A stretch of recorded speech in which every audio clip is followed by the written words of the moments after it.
So in today's video we are going to be looking at the FIFA Club World Cup today, and we're going to be doing a review of the semi-finals. And well, this is going to be a bit of two parts really. We're going to review the semi-finals and then we are going to do a prediction and preview for the FIFA Club World Cup final, which is very exciting, of course. So, let me know your thoughts on the semi-finals, and well, more importantly, let me know your thoughts on the final with your predictions. But let's talk about the semi-finals before we get into the final. And we'll start here with the first one, which was Fluminense 0, Chelsea 2. A brace for Joao Pedro. Wow. Yeah, so Chelsea have made it into the Club World Cup final. I honestly did not expect us to make the final at all, really. When we were entered into the Club World Cup, I would have been honestly fairly happy with a quarter-final. Semi-final would have been okay, but granted, we did get quite lucky with our draw, and things sort of fell into our favour where we got the more favourable and easier side of the brackets, where maybe the expectation actually was on us to go to the final based on that. But that being said, the job still needs to be done, and as we saw with, well, Inter Milan, who lost to Fluminense, as we saw with Man City, who lost to Al Hilal, just because you're the favourite, just because you're coming up against, on paper, a weak opposition, it doesn't mean you're automatically going to win. And these teams like Fluminense have shown at this tournament that they can be dangerous. So we had to get the job done, and we've done exactly that. We've done it in every single game of the knockouts. We've got the job done. We did what was expected of us, and we are now in the final. And this game in particular was really, really good. And of course, the star of the show was Joao Pedro, who I don't think you could ask for a better first ever start in a shirt at a team. This guy scores a brace on his first start for Chelsea, and by the way, I mean, both absolutely fantastic goals. The first one, a beautiful curling goal from outside the box. Wow, I've missed that as a Chelsea fan. We really haven't had any attackers, particularly strikers, but any attackers really besides Cole Palmer, who are actually capable of scoring from outside the penalty area. So that was refreshing to see. And then the second one, brilliant counter-attack, and then just clinical, ruthless, fantastic finish. Again, it's refreshing to see an attacker get the ball in that sort of situation, just drive at his opponent and smash it into the back of the net, right? Like I'm so used to seeing like Jackson in that situation, and he'll just either mess it up or like miss the target, hit it tamely at the keeper. I'm so used to seeing even like a Madueke or someone again sort of mess it up or like try pass it off. Joao Pedro in that situation just cut in on the right and smash it. And yeah, what a start to his Chelsea career. Sends us to the Club World Cup final. I think he earned us like 20 mil as well from that victory, so he's already paid back a lot of his transfer fee. And you know, I actually haven't spoken too much on Joao Pedro signing. When it first happened, I was sort of like, okay, you know, good, talented young player, can play in multiple positions across the front line. It's not a bad signing. I wasn't like excited for it, but I was like, okay, it's alright. obviously it's only one game, but from what I've seen, yes, I am very excited now to see Joao Pedro next season. I think he could do some really great things for us, and I mean, literally this guy wasn't even part of, the squad for like a whole week, and he's already just come in and just scored 2 goals. I don't think we can underestimate how impressive that is, right? Like, he's had no preseason. This guy's been chilling on holiday, just flies over to the US, joins us, and in like a week gets chucked into the limelight straight away into the starting lineup and scores 2 goals. That is impressive. So shout out to him, but I also want to give a shout out to the whole team, and particularly Pedro Neto, who was yet again fantastic in this game, and it was an emotional one for him because obviously of what happened with Diogo Jota, but yeah, he was fantastic in this game, and I want to give a shout out to him in terms of his whole tournament. He has been probably our best player, maybe, at this tournament. He has really come to life at the Club World Cup, and that is really encouraging to see because, he wasn't bad last season, but I do think we didn't necessarily see the best of him at points last season. He was quite inconsistent. So I'm hoping that seems like he's improved his game a little bit. I'm hoping he can carry this Club World Cup form into next season and really take a step up, because we'll definitely need him to if we're going to kick on next year. Cucurella as well, huge clearance off the line, and as always Cucurella is fantastic, but yeah, really good performance, and we make it to the Club World Cup final. We are one more game away from being champions of the world. Did not expect me to say that. I did not expect to be sitting here and saying that. One more game. Yeah, we'll talk about that game in a sec, but I do just want to give a huge shout out to Fluminense, because of course they went out in this game. I thought they gave a decent account of themselves, had a couple decent chances actually, and did make things tough for us, but I do want to give a massive shout out, and they should be hugely proud of what they achieved at this tournament. To reach a semi-finals of this tournament is absolutely incredible. I mean, this is a really old team as well, right? Like, I think too many people expected them to make the semi, so they went the furthest out of any team outside of Europe. And yeah, they should be really pleased with themselves. They knocked out some great teams like Inter Milan. They drew to Borussia Dortmund. They gave us a really good game. So shout out to Fluminense, man. Yeah, and they really did.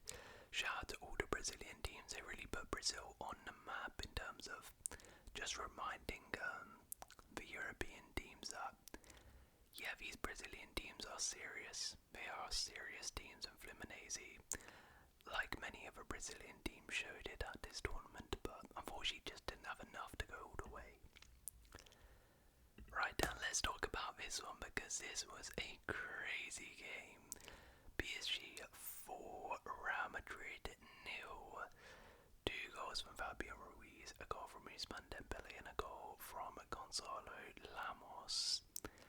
A demolition job from PSG, who comfortably destroyed Real Madrid in this game. It was not even close. Yeah, wow. This was pretty impressive from PSG, who yet again just seem to be destroying every team that comes into their path.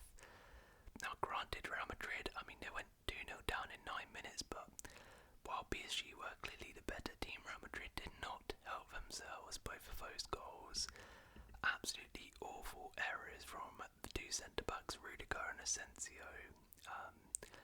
And I mean, when you go 2-0 down in 10 minutes against this PSG side, it's sort of game over, right? Like, you can't afford to be gifting this PSG team goals like that. So I mean, really, from that point on, it was going to be an uphill battle, and then, yeah, it just got even worse. PSG 3-0 up in 24 minutes. Honestly, could have been a lot more.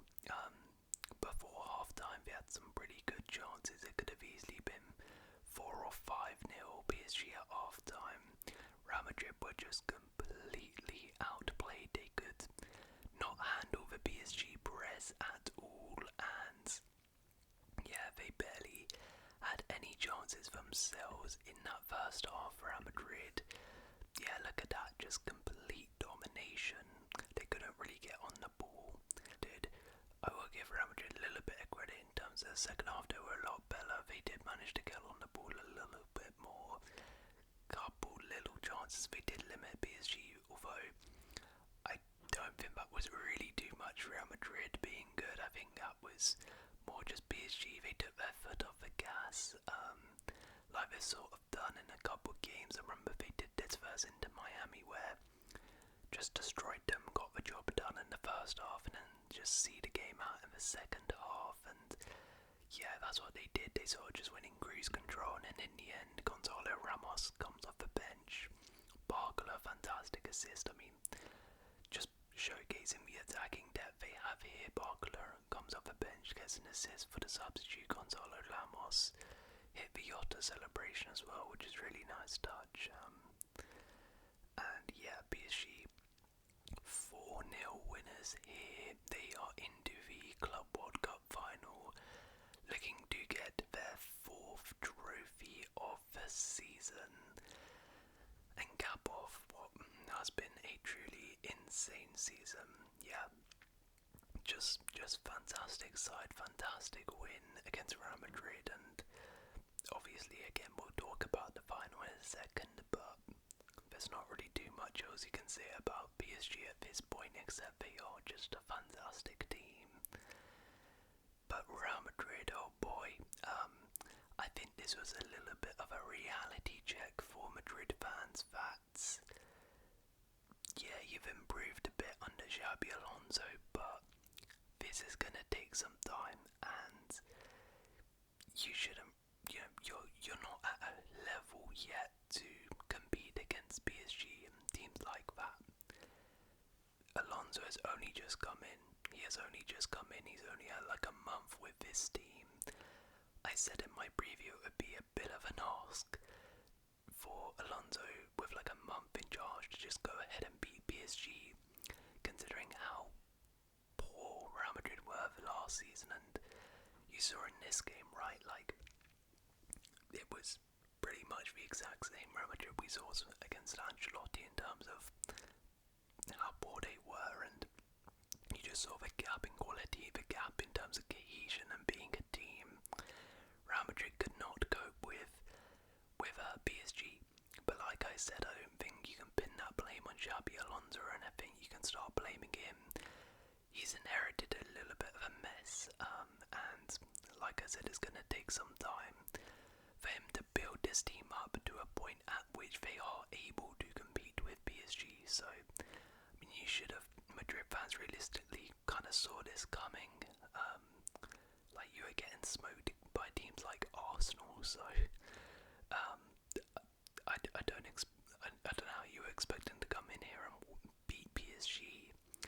But yeah, like, it was a really dismal performance from Real Madrid. I will say though, overall, while this was a reality check, I think the Club World Cup has been fairly positive actually for Madrid and Xabi Alonso. Like, a lot of their new signings have done pretty well. Trent and Dean Howson, who weren't playing in this game, have settled in quite nice. Had a little bit of a breakout star in Gonzalo Garcia. I think overall Xabi Alonso has been able to implement some stuff slowly which he's wanted to do, like the pressing I think from Madrid has definitely improved. And a semi-finals is not too bad, right? It's not the worst thing in the world, but still the basis and sort of the fundamentals of the team, the fundamental problems in this team, particularly the defence, which was such a shambles last year, is not going to get fixed overnight, and it's going to take a lot of work. So there's still a lot of problems for Madrid fans and Xabi Alonso to fix, but PSG absolutely slaughter them. And that leads us to the final of the FIFA Club World Cup, which is Chelsea versus Paris Saint-Germain. Wow. Pretty interesting final, because you've got one team here who I think most of us sort of expected would make the final. They are the overwhelming favourites to win this competition at the start. And I mean, they still are the overwhelming favourites. But you got a team who no one really expected would get to the final in Chelsea at the start of the tournament. And look, I'm not going to sit here and sugarcoat this. PSG, like I said, should be overwhelming favourites to win this final and lift the Club World Cup. Like, if I'm being completely unbiased here, on paper, PSG are clear favourites. Of course, PSG in general are just a better team than us. They are. PSG have destroyed everyone in their path in Europe this season. And yeah, they're just the complete team, whereas us, while we're improving, of course, and I'm happy with our progress, we are not at a level where we are an elite team yet. We're not at the level where we're competing for major honours just at this point. So we're sort of like building up to where PSG are right now. And another reason PSG would be overwhelming favourites is because I mentioned our draw was pretty lucky. I mean, we really haven't come up against a really formidable, good team yet. No disrespect to these guys, but we haven't come up against a European giant yet at this Club World Cup. We haven't come up against a team anywhere near the level of PSG. So I guess that's sort of like a battle-hardened sort of thing where maybe we're in kind of like Real Madrid for a little bit of a reality check once we come up against a team like PSG, who they actually have. They played Bayern Munich, they played Real Madrid, they played Atletico Madrid as well, who are some really good teams, and they beat all three of them. So yeah, like I said, I'm not going to sugarcoat this. This is going to be really hard for Chelsea. The thing I will say though is it's a final. And I know obviously PSG destroyed Inter Milan, but a final is a final. And yeah, maybe PSG will do what they did to Inter versus us, but just because it is a final does sort of give us a little bit more chance of winning, just because in finals you never really know what happens, right? But I don't want to say like I wanted to play PSG in the final. I would much rather we play Real Madrid because we'd had a better chance of winning.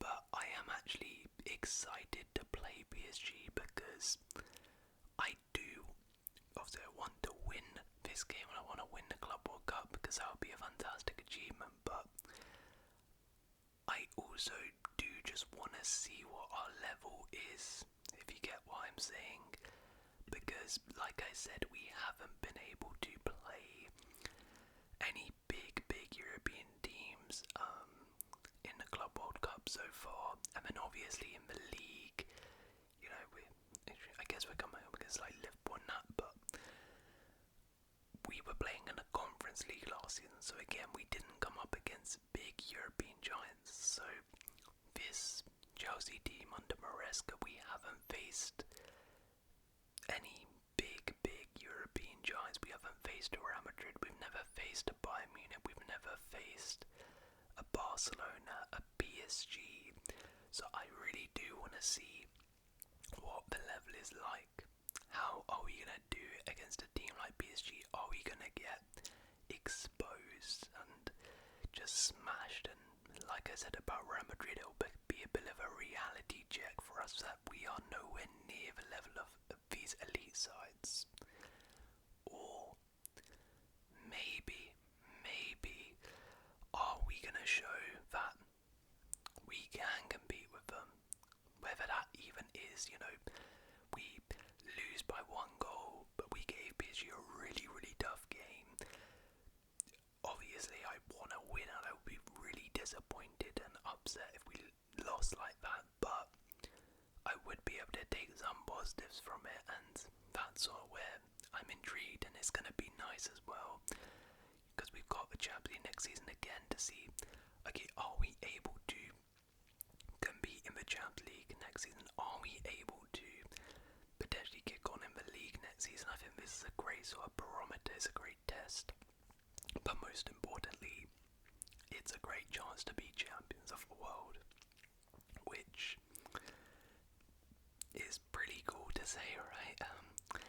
And it's a chance of getting some fantastic prize money. It's a chance of getting a big, big trophy, which when I said we won the Conference League, I said it was really good for us because we would get that winning feeling. It's a lot of people's first ever trophies, but it wasn't like a massive, massive trophy. This is a pretty big trophy, so for us to win it would be fantastic. And really good for the players, really good for the manager, and yeah. Now in terms of PSG though, it's sort of just get the job done. On paper, they should be winning this game, right? Like, as I've said, they've sort of gone past every single team that's been thrown in front of them, and again, on paper, Chelsea are not as good as a Bayern Munich, and maybe not as good as Real Madrid, who knows, and all these other teams that PSG have faced this season. PSG are the better team, there's no doubt about it, and I think if PSG play at 100%, they should, really, no matter what Chelsea throws at them, be able to win this game. And you know, they have the experience of playing in massive, massive finals. Obviously Chelsea have some experience playing in the Conference League final, but I don't think you can really compare that to PSG playing in the Champions League final. And obviously what we saw in that final was that this PSG team have zero nerves, so they're going to go into this game, they're not going to be nervous at all, they're going to play their game and play their way, but they need to be cautious, they can't be complacent or anything here, because, I mean, PSG have beaten like every single English team in the Champions League, but every single one of them did cause them problems, that is a note, so I'm sure, hopefully Chelsea can also do the same. Also, Ousmane Dembele, I mean, if he wins this, if he does well in the final, then, I mean, I'm pretty sure it's already done, but any doubt about who's winning the Ballon d'Or will be completely settled here. As for the actual game, I mean, from a Chelsea perspective, in terms of how we could potentially beat the PSG, I mean, we're gonna have to be on it, like, we're gonna have to be at the best game. This is gonna have to be the best we've ever played, honestly. I would probably say our best bet would, I don't even know, I think our best bet could be on the counter, because we actually are pretty decent on the counter attack, to be honest. Like, we're a pretty good counter attacking team, and yeah, I think utilising the pace of Pedro and Neto, Cole Palmer's gonna have to really step up in this game. This is a big game for him, you know. Again, it's one of those things where I want to see his level, I want to see how he does against the PSG, against Neves and Vitinha, right? And we're gonna need, you know, Caicedo and Enzo to step up as well. Our midfield as well, though. PSG always win the midfield battle, and that's something which really helps them. But I do think Enzo and Caicedo could potentially challenge them in there. Yeah, look, it's gonna be tough.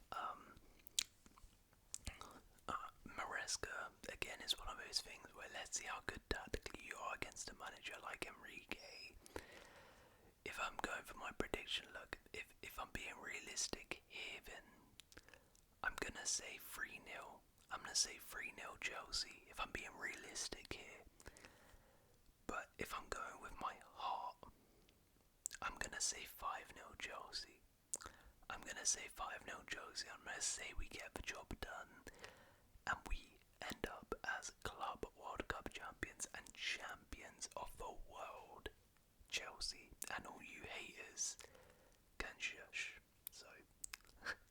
we'll see what happens. But let me know your predictions